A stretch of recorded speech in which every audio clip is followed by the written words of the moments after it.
Hello guys, स्वागत है आपका अपने यूट्यूब चैनल स्टडी विद पीके पर। आज हम पढ़ेंगे इम्पोर्टेंट टॉपिक उपभोग और उपभोक्ता बाजार और उसके प्रकार, जो कि TGT, PGT, BPSC, NET JRF, LT GIC, assistant professor सभी प्रतियोगी परीक्षाओं के लिए महत्वपूर्ण है। और जो लोग अभी ग्रेजुएशन, पोस्ट ग्रेजुएशन कर रहे हैं उनके लिए भी ये क्लास महत्वपूर्ण है। स्टार्ट करते हैं आज का टॉपिक उपभोग और उपभोक्ता। उपभोग, कंजप्शन। उपभोग का सामान्य अर्थ है किसी वस्तु को उपयोग करके नष्ट कर देना। आज के वैज्ञानिक युग में इस धारणा में परिवर्तन हो गया है। आजकल वैज्ञानिक मानते हैं कि किसी वस्तु को नष्ट नहीं किया जा सकता, केवल उसका रूप परिवर्तित होता है। अतः उपभोग उस वस्तु के उपयोग से संबंधित है जिनसे आवश्यकताओं की संतुष्टि की जा सकती है। उपभोग की परिभाषा एली के अनुसार इस प्रकार है। विस्तृत भाव में उपभोग का अर्थ मानवीय आवश्यकताओं की संतुष्टि के लिए आर्थिक वस्तुओं तथा व्यक्तिगत सेवाओं का उपयोग है।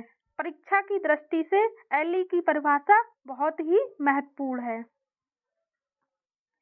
मार्शल ने उपभोग को प्रतिकूल उत्पादन समझा है। मार्शल की परिभाषा भी इम्पोर्टेंट है। मार्शल ने उपभोग को प्रतिकूल उत्पादन समझा है। मार्शल का मत था कि जिस प्रकार उत्पादन अर्थात तुष्टि गुण में वृद्धि होती है, उसी प्रकार उपभोग अर्थात तुष्टि गुण में कमी होती है। उदाहरणार्थ, यदि एक कुम्हार मिट्टी से घड़ा तैयार करता है तो इससे आवश्यकता की दृष्टि से तुष्टि गुण में वृद्धि हो जाती है, यह उत्पादन है। जबकि यदि व्यक्ति इसी घड़े को अपनी आवश्यकता की पूर्ति हेतु अर्थात पानी पीने हेतु उपयोग करता है तो तुष्टि गुण में धीरे धीरे कमी होने लगती है, यही उपभोग है। यदि यही घड़ा किसी कारणवश उपयोग में नहीं आता और मानवीय आवश्यकताओं की संतुष्टि किए बिना इसके तुष्टि गुण में कमी हो जाती है तो इसे उपभोग नहीं कहा जा सकता है। अतः वस्तुओं तथा सेवाओं का मानवीय आवश्यकताओं की संतुष्टि हेतु उपयोग ही उपभोग है, उपभोग कहलाता है। उपभोग के लक्षण, सिम्टम्स ऑफ कंजप्शन। उपभोग के निम्नलिखित लक्षण होते हैं। 1. मानवीय आवश्यकताओं की पूर्ति होने पर तुष्टि गुण में होने वाली कमी उपभोग कहलाती है।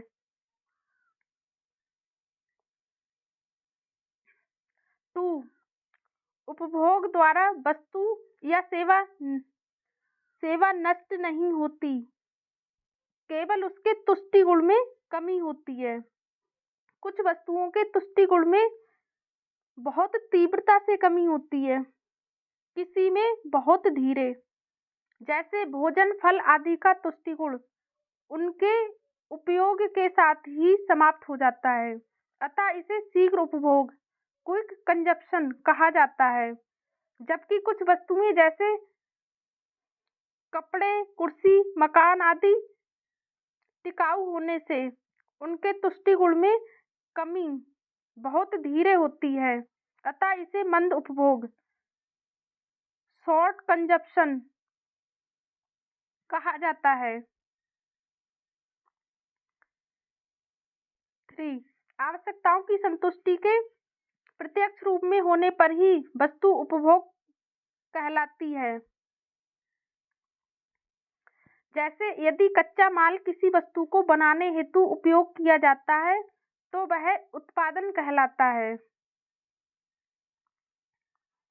परीक्षा की दृष्टि से ये पॉइंट बहुत ही इम्पोर्टेंट है, क्योंकि वह उपभोक्ता की संतुष्टि प्रत्यक्ष रूप में नहीं करते।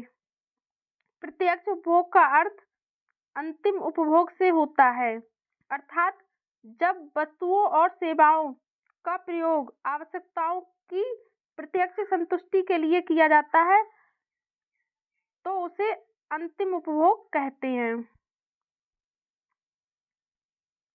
4.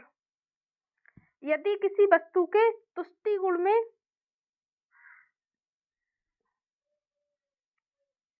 कमी बिना मानवीय आवश्यकताओं की संतुष्टि के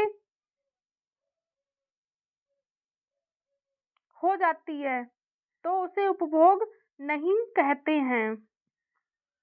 उपभोग का महत्व, इम्पोर्टेंस ऑफ कंजप्शन। उपभोग का महत्व एडम स्मिथ के इस कथन से स्पष्ट होता है, उपभोग सभी प्रकार के उत्पादन का कारण और उद्देश्य दोनों है। एडम स्मिथ का यह कथन परीक्षा की दृष्टि से महत्वपूर्ण है।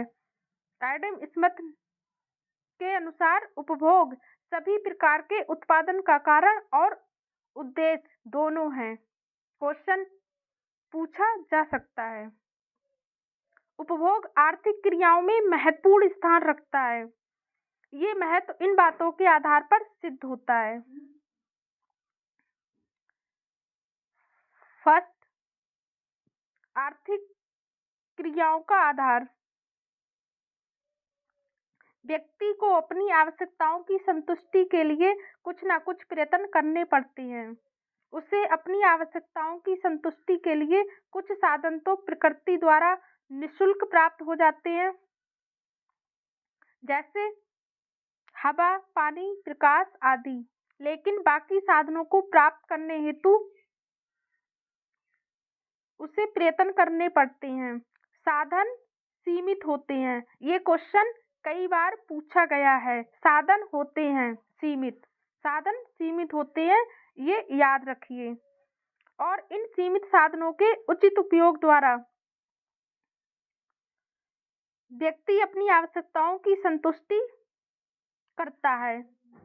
इस प्रकार उसे इन साधनों को प्राप्त करने हेतु आर्थिक क्रियाएं करनी पड़ती हैं और इन आर्थिक क्रियाओं का केंद्र बिंदु उपभोग ही होता है। 2. आर्थिक समृद्धि का सूचक, इंडेक्स ऑफ इकोनॉमिक वेलफेयर। किसी देश में लोग वस्तुओं का कितनी मात्रा में उपभोग करते हैं, इस पर देश की आर्थिक समृद्धि निर्भर करती है।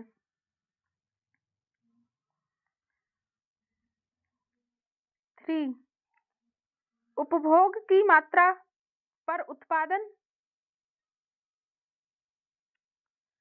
रोजगार तथा आय का स्तर निर्भर। जिन देशों में उपभोग का स्तर अच्छा होगा तो वहां के लोगों का स्वास्थ्य व जीवन स्तर भी अच्छा होगा। व्यक्तियों में कार्य करने की क्षमता अधिक होगी। इसके परिणामस्वरूप उत्पादन व रोजगार की मात्रा भी अधिक होगी।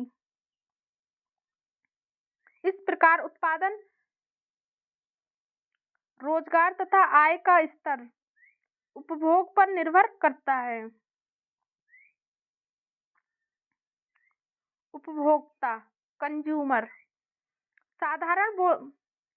साधारण बोलचाल की भाषा में उपभोक्ता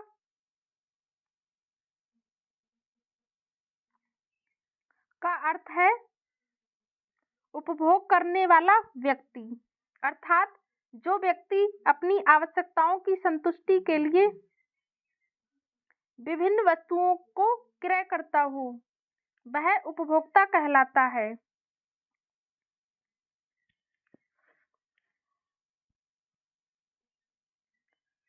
अर्थशास्त्र में उपभोक्ता का अर्थ ऐसे व्यक्ति से है जो वस्तुओं का उपभोग करने की क्षमता रखता हो तथा वास्तव में इसका उपभोग करता हो। जो व्यक्ति उपभोग करते हैं उसे ही उपभोक्ता कहते हैं। प्रोफेसर मार्शल के अनुसार उपभोक्ता वह व्यक्ति है जो उपभोग के सच्चे अर्थ को समझकर उपभोग करता हो। मार्शल की परिभाषा परीक्षा की दृष्टि से महत्वपूर्ण है। मार्शल के अनुसार उपभोक्ता वह व्यक्ति है जो उपभोग के सच्चे अर्थ को समझकर उपभोग करता हो, वही उपभोक्ता कहलाता है। मार्शल की परिभाषा याद रखें, परीक्षा की दृष्टि से बहुत ही महत्वपूर्ण है। उपभोक्ता के प्रकार, टाइप्स ऑफ कंज्यूमर। यद्यपि प्रत्येक व्यक्ति उपभोक्ता होता है, तथापि उसकी प्रकृति में अंतर होता है। इसी आधार पर उपभोक्ता के प्रकार किए जाते हैं, जो इस प्रकार हैं। प्रत्येक व्यक्ति किसी न किसी चीज का उपभोग करता है, इसलिए वह उपभोक्ता होता है, लेकिन उपभोग करने वाले व्यक्तियों की प्रकृति अलग अलग होती है। इसी के आधार पर उपभोक्ता के प्रकार को बताया गया है। 1. संतोष के आधार पर, on the basis of satisfaction.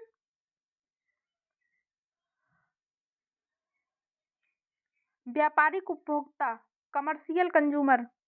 व्यापारिक उपभोक्ता वह होता है जो अपने उत्पादन कार्य या उद्योग के लिए उपभोग करता है। जो व्यक्ति अपने उत्पादन कार्य और उद्योग के लिए उपभोग करते हैं, वही व्यापारिक उपभोक्ता कहलाते हैं। उसके उपभोग का आधार संतोष नहीं होता, वह लाभ कमाने के उद्देश्य से उपभोग करता है। जैसे बीज का उपभोग फसल उगाने के लिए करना।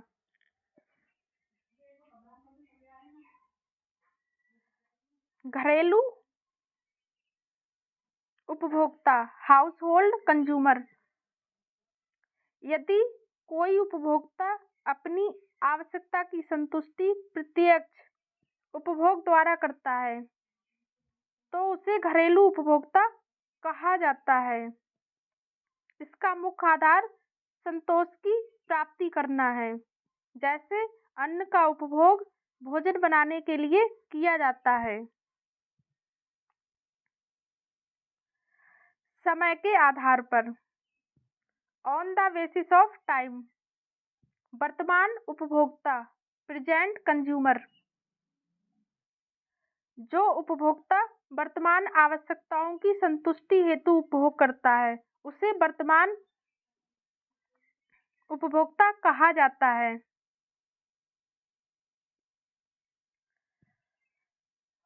भावी उपभोक्ता, फ्यूचर कंज्यूमर।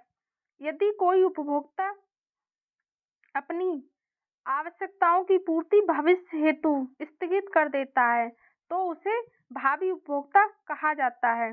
क्वेश्चन पूछा जा सकता है, समय के आधार पर उपभोक्ता होते हैं वर्तमान उपभोक्ता और भावी उपभोक्ता। वर्तमान उपभोक्ता जो अपनी वर्तमान आवश्यकताओं की संतुष्टि हेतु उपभोग करते हैं, उन्हें वर्तमान उपभोक्ता कहते हैं। और जो अपनी आवश्यकताओं की पूर्ति हेतु भविष्य हेतु स्थगित कर देते हैं, उन्हें भावी उपभोक्ता कहा जाता है। स्थान के आधार पर, शहरी उपभोक्ता, अर्बन कंज्यूमर। जो उपभोक्ता शहरी क्षेत्रों में निवास करते हैं और शहरों में रहकर उपभोग करते हैं, उन्हें शहरी उपभोक्ता कहते हैं। ग्रामीण उपभोक्ता, जो उपभोक्ता गांव में रहकर अपनी आवश्यकताओं की संतुष्टि हेतु उपभोग करते हैं, उन्हें ग्रामीण उपभोक्ता कहते हैं। ग्रामीण उपभोक्ता का जीवन स्तर व जीवन शैली शहरी उपभोक्ता से भिन्न होती है। समय के आधार पर उपभोक्ता का वर्गीकरण क्वेश्चन पूछा गया है और स्थान के आधार पर उपभोक्ता का वर्गीकरण भी पूछा गया है। स्थान के आधार पर उपभोक्ता होते हैं शहरी उपभोक्ता और ग्रामीण उपभोक्ता। धन के आधार पर, on the basis of wealth, निर्धन उपभोक्ता। जिन व्यक्तियों की आय कम होती है, वह अपने उपभोग पर कम धन व्यय कर पाते हैं। ऐसे उपभोक्ता निर्धन उपभोक्ता कहलाते हैं। प्रायः निर्धन उपभोक्ता अनिवार्य आवश्यकताओं हेतु उपभोग भी कठिनाई से कर पाते हैं। धनी उपभोक्ता जिन व्यक्तियों के पास धन पर्याप्त मात्रा में होता है और वे अपनी आवश्यकताएं आराम से पूरी कर लेते हैं, धनी उपभोक्ता कहलाते हैं। इनका जीवन स्तर निर्धन उपभोक्ता की अपेक्षा उच्च होता है। मध्यम वर्गीय उपभोक्ता मिडिल क्लास कंज्यूमर सामान्यतः मध्यम वर्गीय उपभोक्ता निर्धन व धनी उपभोक्ता के मध्य की श्रेणी में आते हैं। इस वर्ग के उपभोक्ता अपनी अनिवार्य आवश्यकताओं की संतुष्टि हेतु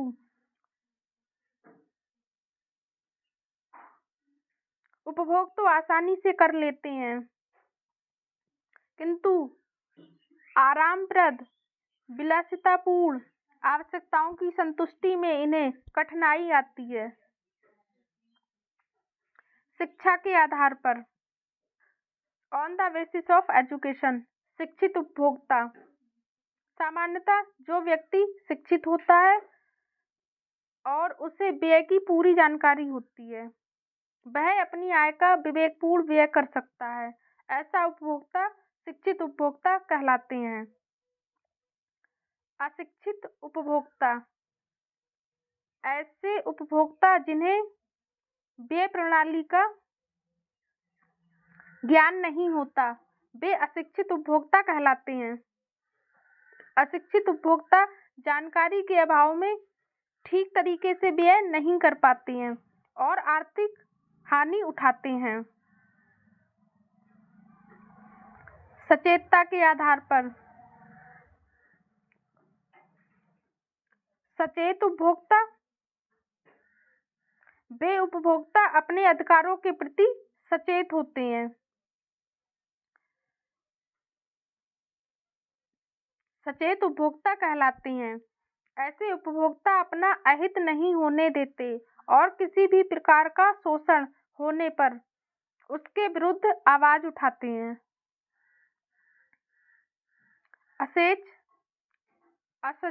असचेत उपभोक्ता जो उपभोक्ता अपने अधिकारों की जानकारी नहीं रखता या जानते हुए भी आवाज नहीं उठाता, वह असचेत उपभोक्ता कहलाता है। लिंग के आधार पर महिला उपभोक्ता आवश्यकताओं की संतुष्टि हेतु उपयोग करने वाली महिलाएं महिला उपभोक्ता कहलाती हैं। सामान्यतः महिलाएं खरीदार पुरुषों की अपेक्षा अधिक विवेकपूर्ण तरीके से उपभोग करती हैं, किंतु इन्हें अपने अधिकारों की जानकारी कम होती है। पुरुष उपभोक्ता आवश्यकताओं की संतुष्टि हेतु उपभोग करने वाले पुरुष वर्ग को पुरुष उपभोक्ता कहा जाता है। उम्र के आधार पर बाल उपभोक्ता जब बच्चों द्वारा उपभोग किया जाता है तो वे बाल उपभोक्ता कहलाते हैं। सामान्यतः बालकों को व्यय प्रणाली की पूर्ण जानकारी नहीं होती, वे अपने पालकों के माध्यम से इस कार्य का कौशल प्राप्त करते हैं। बच्चों को व्यय प्रणाली की जानकारी नहीं होती है और वे अपने अभिभावकों द्वारा सीखते हैं व्यय करने का कौशल। युवा उपभोक्ता युवाओं द्वारा जब उपभोग किया जाता है तो वे युवा उपभोक्ता कहलाते हैं। युवाओं द्वारा व्यय असावधानी पूर्वक किया जाता है, वह व्यय के संबंध में पूर्ण सचेत नहीं होते हैं। प्रौढ़ उपभोक्ता सामान्यतः प्रौढ़ व्यक्ति समझदार उपभोक्ता की श्रेणी में आते हैं। वे सोच समझकर व्यय करते हैं, अपने अधिकारों के प्रति सचेत होते हैं और वे धन से अधिकतम आवश्यकताओं की संतुष्टि करना चाहते हैं। वृद्ध उपभोक्ता। वृद्धावस्था में उपभोग करने पर व्यक्ति वृद्ध उपभोक्ता कहलाते हैं। ये भी समझदार उपभोक्ता होते हैं।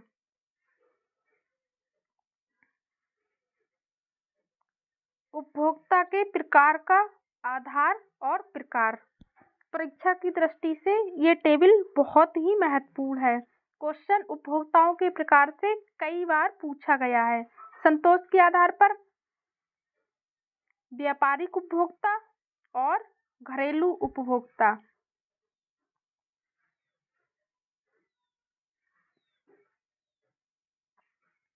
समय के आधार पर वर्तमान उपभोक्ता, भावी उपभोक्ता। क्वेश्चन पूछा गया है, समय के आधार पर उपभोक्ता कितने प्रकार के होते हैं? वर्तमान उपभोक्ता और भावी उपभोक्ता। स्थान के आधार पर शहरी उपभोक्ता और ग्रामीण उपभोक्ता। निवास के आधार पर उपभोक्ता कितने प्रकार के होते हैं? 2 प्रकार के, शहरी उपभोक्ता और ग्रामीण उपभोक्ता। ये परीक्षा की दृष्टि से महत्वपूर्ण है। धन के आधार पर उपभोक्ताओं को 3 भागों में विभाजित किया गया है। निर्धन उपभोक्ता, धनी उपभोक्ता, मध्यम वर्गीय उपभोक्ता। शिक्षा के आधार पर 2 भागों में बांटा गया है, शिक्षित उपभोक्ता, अशिक्षित उपभोक्ता। सचेतता के आधार पर 2 वर्गों में विभाजित किया गया है, सचेत उपभोक्ता, असचेत उपभोक्ता। लिंग के आधार पर महिला उपभोक्ता, पुरुष उपभोक्ता। उम्र के आधार पर 4 भागों में विभाजित किया गया है, बाल उपभोक्ता, युवा उपभोक्ता, प्रौढ़ उपभोक्ता, वृद्ध उपभोक्ता। परीक्षा की दृष्टि से ये वर्गीकरण बहुत ही महत्वपूर्ण है, इसलिए एक बार फिर रिवाइज करते हैं।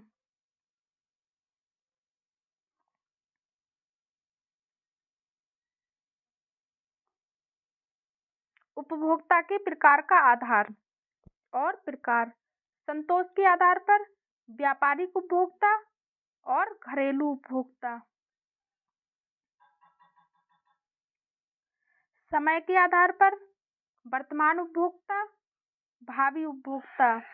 स्थान के आधार पर शहरी उपभोक्ता, ग्रामीण उपभोक्ता। धन के आधार पर निर्धन उपभोक्ता, धनी उपभोक्ता, मध्यम वर्गीय उपभोक्ता। शिक्षा के आधार पर शिक्षित उपभोक्ता और अशिक्षित उपभोक्ता। सचेतता के आधार पर सचेत उपभोक्ता, असचेत उपभोक्ता। लिंग के आधार पर महिला उपभोक्ता, पुरुष उपभोक्ता। उम्र के आधार पर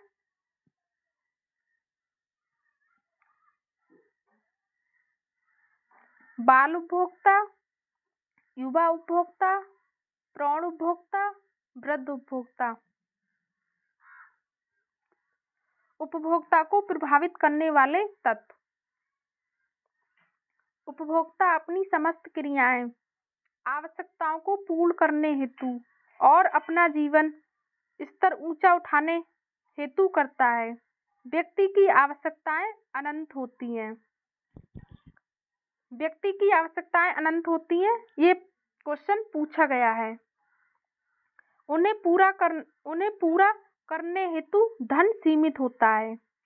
सीमित धन से असीमित आवश्यकताओं की संतुष्टि तभी संभव है जब विवेकपूर्ण व्यय करें।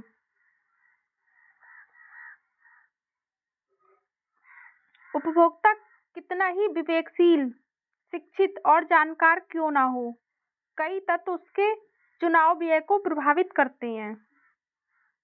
उपभोक्ता को प्रभावित करने वाले तत्व इस प्रकार हैं।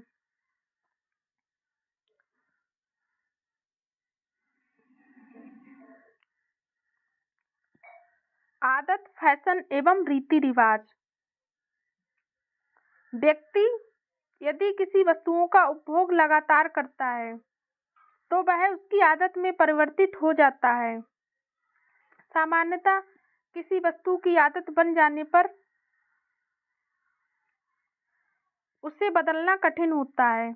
इसी प्रकार व्यक्ति नए नए फैशन की ओर आकर्षित होता है। कई बार ये फैशन अनुपयुक्त भी होते हैं क्योंकि उनमें नयापन होता है, अतः ये उपभोक्ता को प्रभावित करते हैं। रीति रिवाज भी उपभोक्ता के चयन की स्वतंत्रता में कमी करते हैं। प्रत्येक रीति रिवाज में कुछ विशिष्ट वस्तुएं ही उपभोग करना आवश्यक होता है, अतः आदत, फैशन एवं रीति रिवाज के कारण कई बार उपभोक्ता आवश्यक व आरामदायक वस्तु के स्थान पर कम आरामदायक व अनुपयुक्त वस्तु भी खरीद लेता है। उपभोक्ता की प्रकृति, वैचारिक शक्ति एवं आशावादिता। कुछ उपभोक्ता की प्रकृति कंजूस व संकालु होती है। वे हर कार्य को शंका की दृष्टि से करते हैं। इस प्रकार के उपभोक्ता बड़े ही सोच समझकर वस्तु क्रय करते हैं। कई बार उचित वस्तुओं को भी नहीं खरीदते। इस प्रकार व्यक्ति की भविष्य के प्रति प्रवृत्ति भी क्रय व्यवहार पर प्रभाव डालती है। सामान्यतः आशावादी प्रकृति के व्यक्ति वर्तमान में अच्छी प्रकार से रहना चाहते हैं और भविष्य के प्रति उन्हें विश्वास रहता है कि और अधिक आय अर्जन करके अपनी आवश्यकताओं की संतुष्टि कर सकते हैं, जबकि निराशावादी व्यक्ति वर्तमान की अपेक्षा भविष्य के प्रति अधिक शंकालु रहते हैं। वह संचय में विश्वास रखता है और वर्तमान उपभोग को जहां तक संभव हो स्थगित करने की कोशिश करता है। शिक्षा। उपभोक्ता की शिक्षा भी उसके चुनाव को प्रभावित करती है। शिक्षित उपभोक्ता के सामने अधिक अवसर होते हैं। उसे अनेक विकल्पों का ज्ञान होता है। सही गलत की पहचान होती है। वह अपने अधिकारों के प्रति सचेत रहता है और धन का सही उपयोग करता है, जबकि अशिक्षित व्यक्ति को कई बार पूर्ण जानकारी न होने से वह गलत चुनाव भी कर लेता है और ठगा जाता है। आयु व लिंग। आयु भी उपभोक्ता के चुनाव पर प्रभाव डालती है। सामान्यतः कम आयु वाले उपभोक्ता लापरवाह होते हैं। वह सोच समझकर व्यय नहीं करते। महिला उपभोक्ता सामान्यतः पुरुष उपभोक्ता की अपेक्षा अधिक विवेकपूर्ण कार्य करती है। सीमित साधन। सामान्यतः व्यक्ति की आवश्यकता असीमित होती है। परीक्षा की दृष्टि से महत्वपूर्ण है। व्यक्ति की आवश्यकताएं होती हैं असीमित, ये क्वेश्चन पूछा गया है, और उन्हें पूर्ण करने हेतु साधन सीमित होते हैं। सामान्यतः व्यक्ति की आवश्यकताएं असीमित होती हैं और उन्हें पूर्ण करने हेतु साधन सीमित होते हैं। साधन सीमित हैं, ये क्वेश्चन भी पूछा गया है। यदि उपभोक्ता धन का विवेकपूर्ण उपयोग करना जानता है तो वह अधिकतम संतोष प्राप्त कर सकता है, अन्यथा कई आवश्यकताएं अपूर्ण रह जाती हैं। कई बार ऐसा होता है कि उपभोक्ता सीमित साधन का भी अगर अच्छे से विवेकपूर्ण व्यय करते हैं तो अधिकतम संतोष प्राप्त कर लेते हैं और अपनी आवश्यकताओं को पूरा कर लेते हैं। लेकिन जो उपभोक्ता अच्छे तरीके से व्यय नहीं करते हैं, वह साधन ज़्यादा होने पर भी अपनी आवश्यकताओं को कई बार पूर्ण नहीं कर पाते हैं। विज्ञापन, एडवर्टाइजमेंट।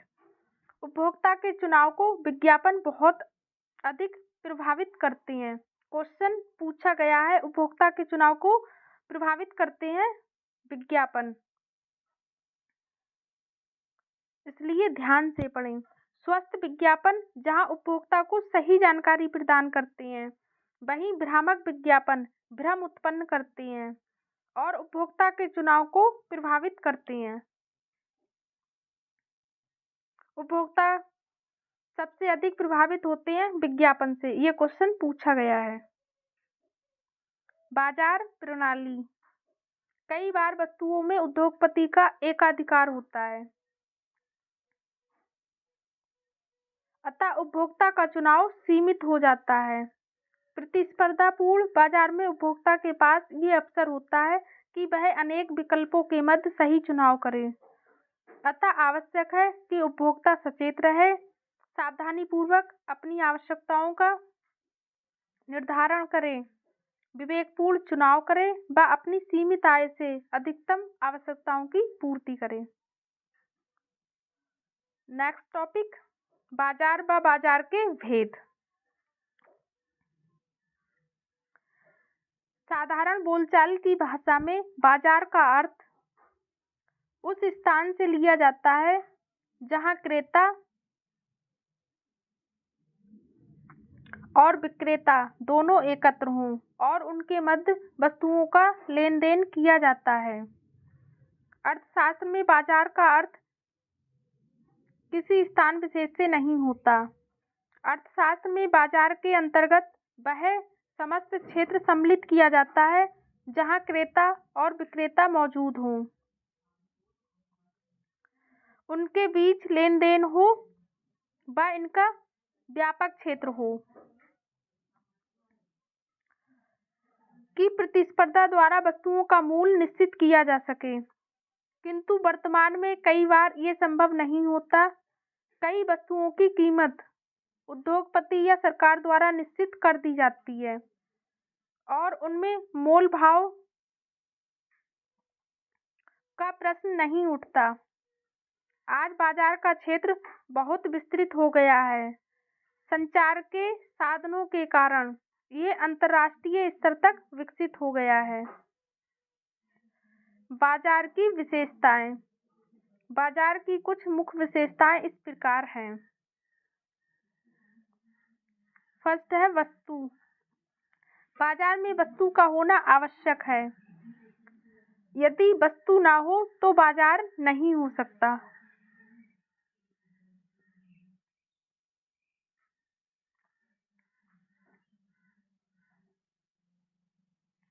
टू, क्रेताओं और विक्रेताओं की उपस्थिति। बाजार की दूसरी विशेषता है क्रेताओं और विक्रेताओं की उपस्थिति हो, भले ही इनकी संख्या कम हो।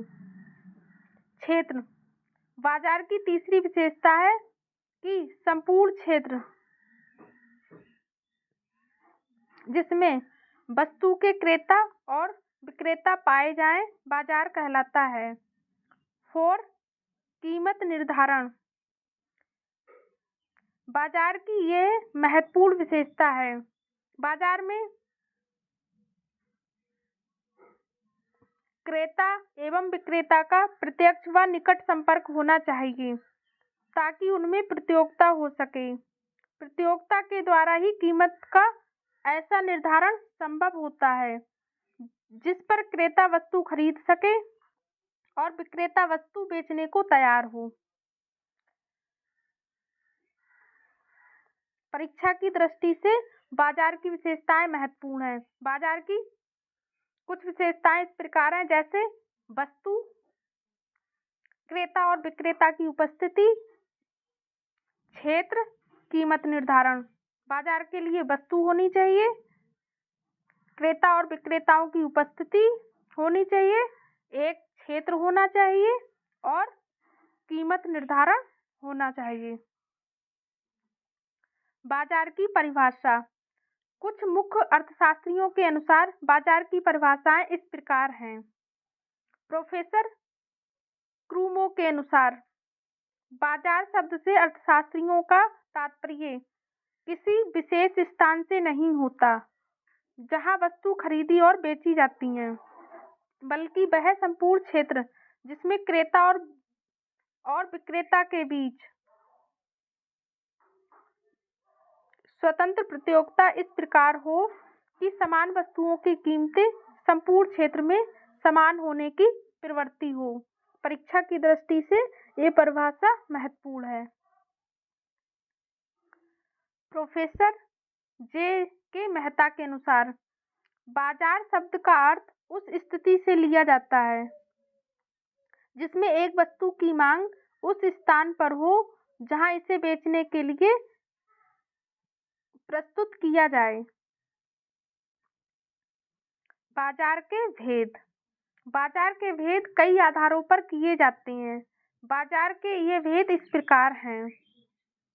फर्स्ट, आकार के आधार पर। परीक्षा की दृष्टि से बाजार के भेद महत्वपूर्ण हैं। आकार के आधार पर बाजार के 4 प्रकार किए जा सकते हैं। स्थानीय बाजार,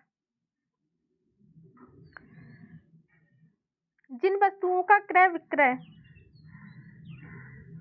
एक विशेष स्थान पर होता है उसे स्थानीय बाजार कहा जाता है। परीक्षा की दृष्टि से महत्वपूर्ण है, ध्यान से पढ़ें। जैसे सब्जी, दूध, भोज्य पदार्थों का बाजार। सामान्यतः सभी स्थानों पर स्थानीय बाजार पाए जाते हैं और उपभोक्ता अपनी रोजमर्रा की आवश्यक वस्तुएं इन्हीं स्थानीय बाजार से क्रय करता है। प्रांतीय बाजार, यह बाजार एक ही प्रांत में होता है। जैसे राजस्थान में लहंगा ओढ़ने की वेशभूषा मिलती है। 3, राष्ट्रीय बाजार, यह एक देश में प्राप्त होने वाली वस्तुओं का बाजार होता है। जैसे शक्कर, गेहूं आदि का बाजार। अंतर्राष्ट्रीय बाजार, यह बाजार विश्व भर में होता है। जैसे सोना, चांदी, पेट्रोल आदि का बाजार।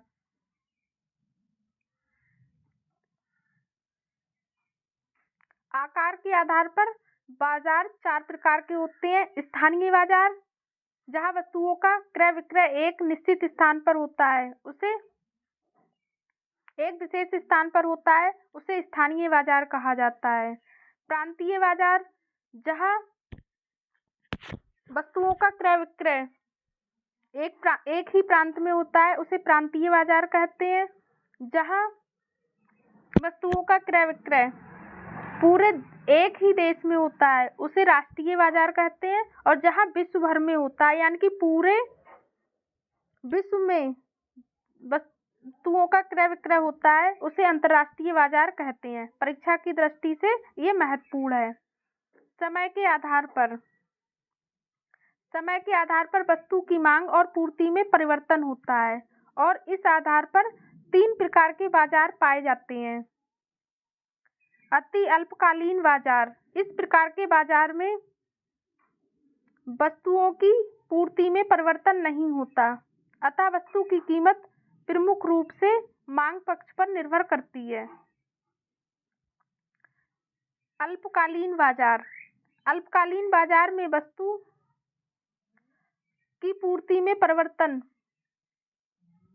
मांग में परिवर्तन के अनुपात में नहीं होता।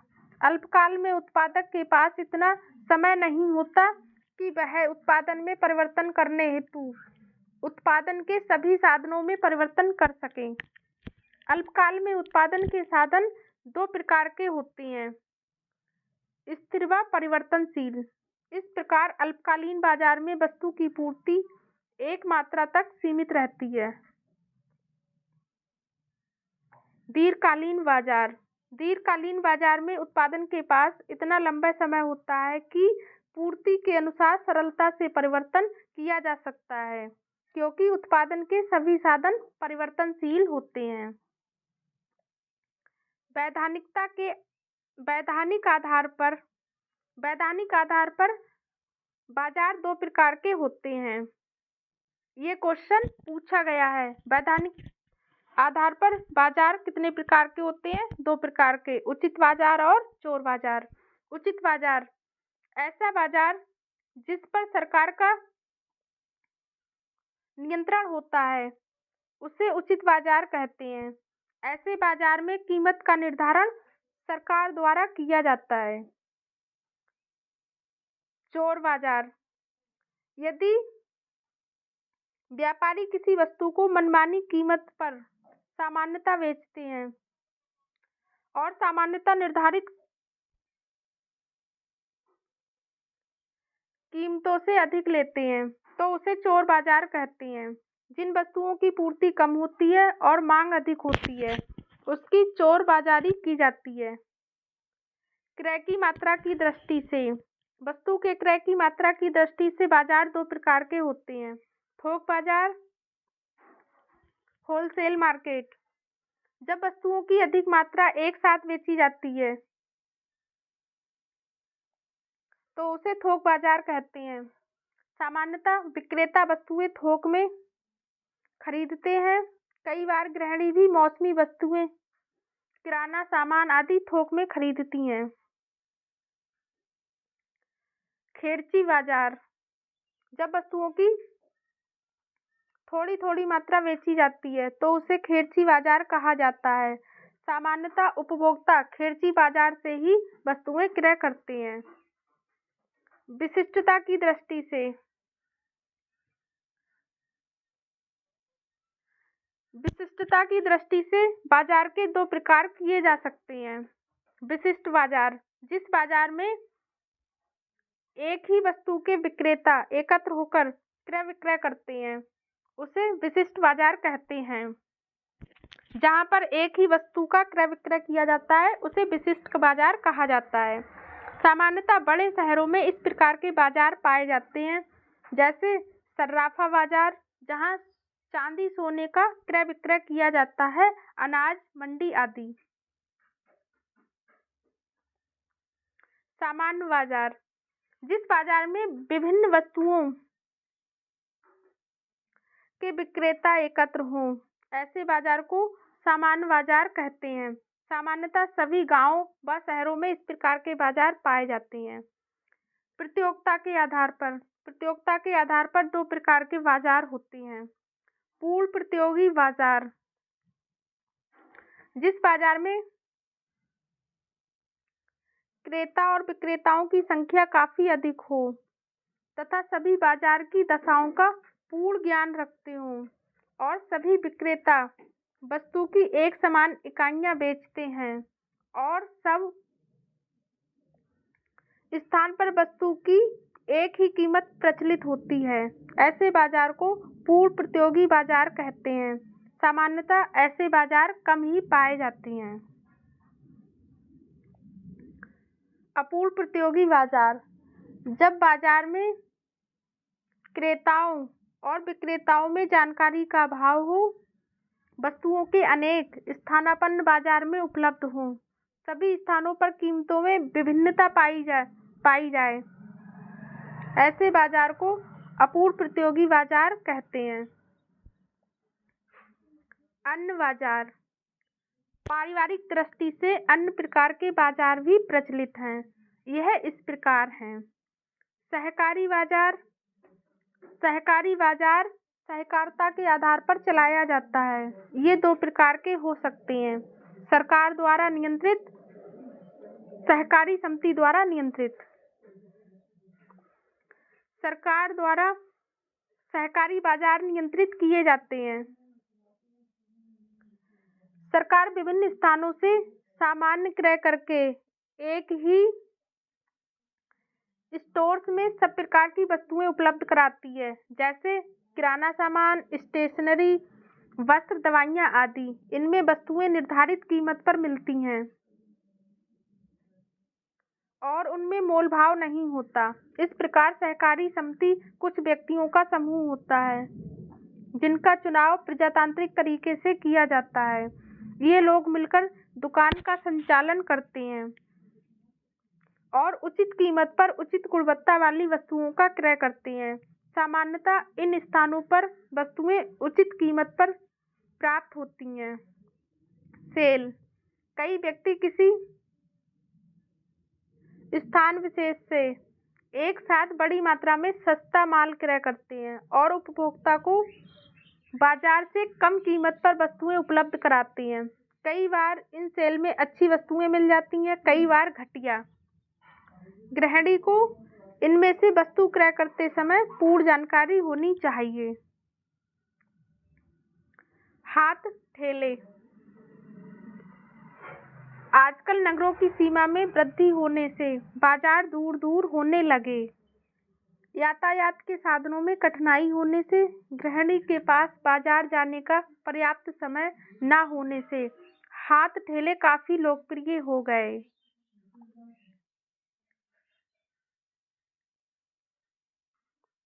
विशेषकर ऐसे सामान हेतु जिन्हें रोज खरीदना पड़ता है, जैसे सब्जी, फल आदि। गृहिणी को घर बैठकर ही ताजा सामान मिल पाता है। आजकल बहुत अधिक संख्या में ठेले होने के कारण गृहिणी को उचित कीमत में सामान मिल जाता है और चुनाव में भी स्वतंत्रता रहती है। ठेले के सामान खरीदने में कई बार विश्वास होने पर उधार सामान भी मिल जाता है, किंतु गृहिणी को चाहिए कि सोच समझकर ही वस्तु क्रय करे, क्योंकि इनकी निश्चितता नहीं रहती व कई बार गृहिणी ठगी भी जाती है।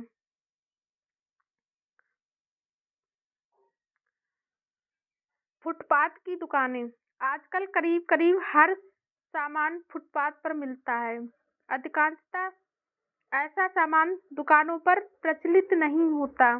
पुराना, कटा फटा, जला हुआ, टूटा आदि इस प्रकार का सामान फुटपाथ पर कम कीमत पर मिलता है।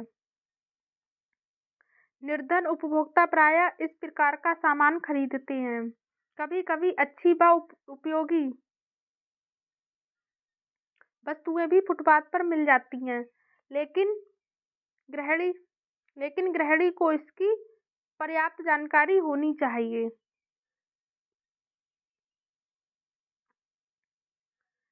मेले व प्रदर्शनियां। समय समय पर व्यापार मेले व प्रदर्शनियां भी लगती हैं।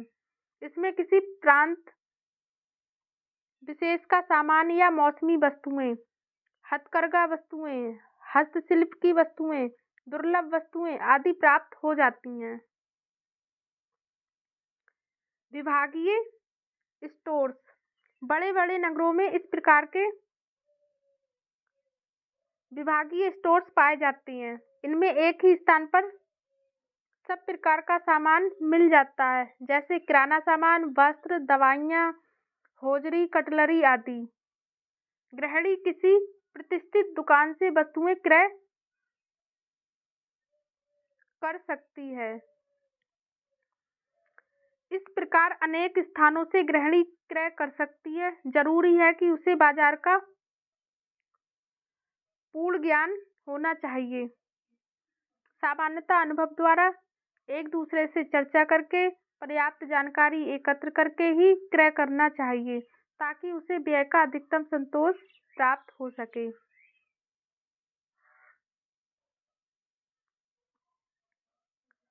गाइस, हमारी वीडियो आपको कैसी लगी कमेंट करके ज़रूर बताएं। अगर अच्छी लगी हो तो please like, share and subscribe. Thank you for watching my video.